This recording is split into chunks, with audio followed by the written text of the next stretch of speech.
This lecture is very important as well as very interesting, as you will be able to extract data by merely looking at energy band diagram.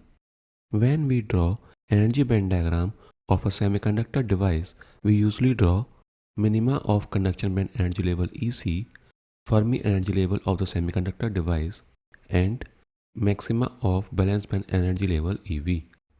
We also draw intrinsic Fermi energy level. We draw intrinsic Fermi energy level because by looking the relative position of Fermi energy level with intrinsic Fermi energy level, we can tell whether the semiconductor device is doped with N-type impurity or P-type impurity. If we take a rough energy band diagram like this, we cannot tell which type of semiconductor is this, as Fermi energy level can lie somewhere here also, and it can lie somewhere here also. As you already know, the intrinsic Fermi energy level position is dependent upon temperature as well as on effective mass of hole and free electron of the semiconductor. Before we move forward, you have to understand one simple analogy that I will be using for stabilizing a very important point. Assume that we have a jar having some water in it. Now, why does the water level is always a straight line? If you even change the orientation of jar, then the height may change depending upon the shape of jar. But again, the water will be distributed evenly.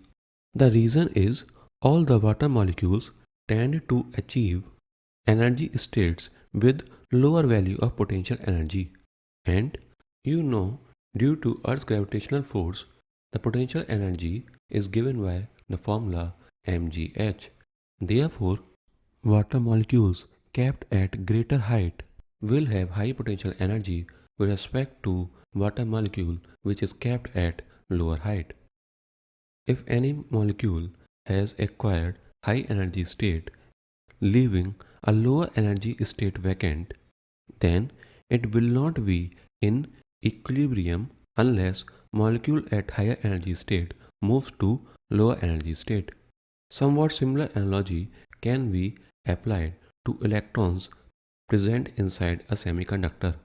Suppose we have a semiconductor crystal like this and we divide it into many small fragments and dope them with different concentration of donor and acceptor impurity. But similar to the water level, the Fermi energy level also remains at a single energy state provided the semiconductor is in dynamic equilibrium with no external arrangement disturbing its equilibrium. And since electrons are in equilibrium with no net movement, so there will be no current as well.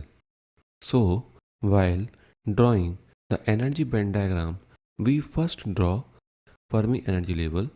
It is simple to understand that if there was uneven Fermi energy level, which looks like a ladder like this, or simply a slant Fermi energy level, then electrons from higher energy state will try to move from higher energy state to lower energy state, which will ultimately result in drift current so that the semiconductor cannot be said to be in equilibrium. So, for semiconductor devices, we usually draw Fermi energy level first, and after that, we draw conduction band energy level EC, intrinsic Fermi energy level EFI, and valence band energy level EV.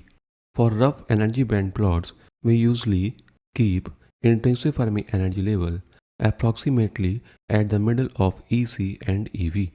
But obviously, we know that it depends upon temperature. We have used analogy of water level just to understand the concept of Fermi energy level. However, there are so many differences between these two concepts and you should not take this analogy or any other analogy too seriously.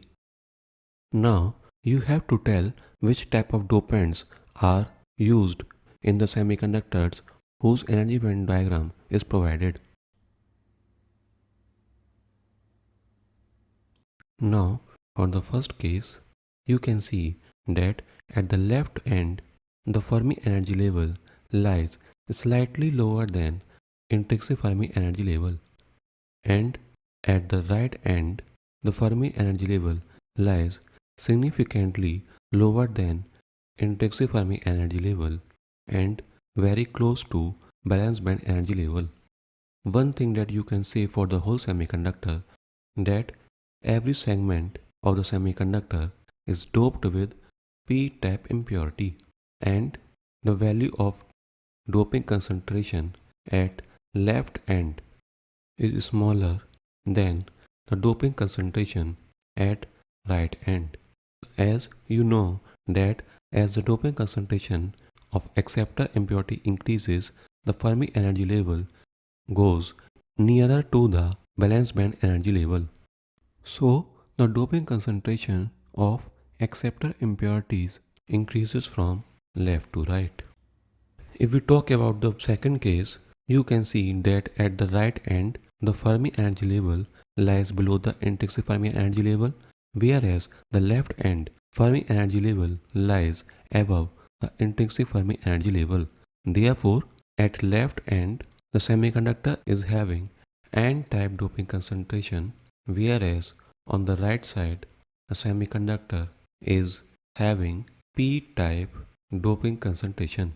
And there is also a point where the semiconductor acts like intrinsic. Now we come to the third case, which is very similar to the first case. You can see that the Fermi energy level EF is always above the intrinsic Fermi energy level. Therefore, the whole semiconductor is doped with N-type impurity, and also the intrinsic Fermi energy level is close to Fermi energy level at left end compared to the right end. Therefore, doping concentration at the left end is smaller than doping concentration at right end. It means that the doping concentration ND increases from left to right.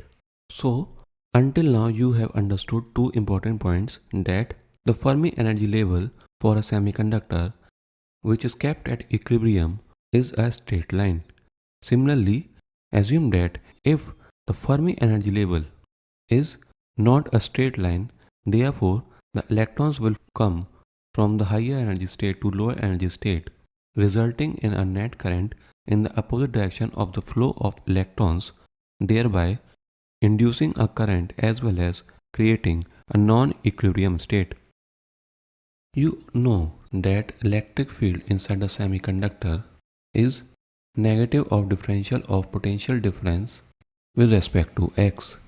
However, we can also relate the electric field inside the semiconductor to the electron potential energy in the band diagram by choosing some reference in the band for the electrostatic potential. You should know that EC, EV and EFI in a energy band diagram are kept usually parallel, and Vx can also be defined by relating it to any energy level. However, we will be taking intrinsic Fermi energy level EI. You know that Q into Vx is equal to energy. Now, we are going to define Vx in terms of intrinsic Fermi energy level EFI, and for electron, potential difference is given as intrinsic Fermi energy level EFI divided by minus Q. And if we put this equation here, then we will get the electric field intensity to be equal to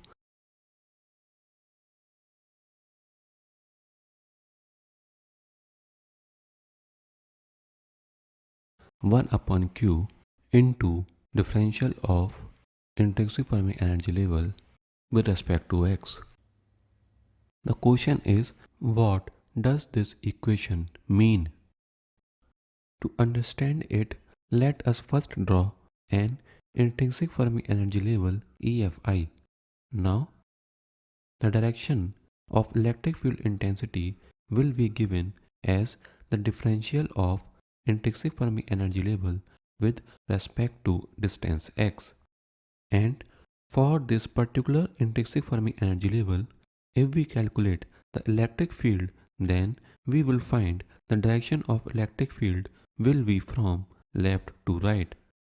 For analogy purpose, we can assume that if there is a mountain and we are standing quite far from the mountain and we have to climb it, then direction of electric field will be the direction in which we are supposed to climb it, and the slope of mountain can be assumed to be intrinsic Fermi energy level.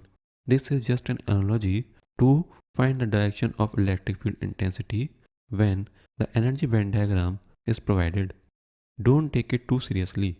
You might also know that the direction of electric field intensity is defined from high potential to low potential, meaning that if the direction of electric field for this intrinsic Fermi energy level is from left to right as shown in the diagram, and we mark 2 points A and B to be the extreme points of the energy band diagram, then potential at point A will be greater than the potential at point B.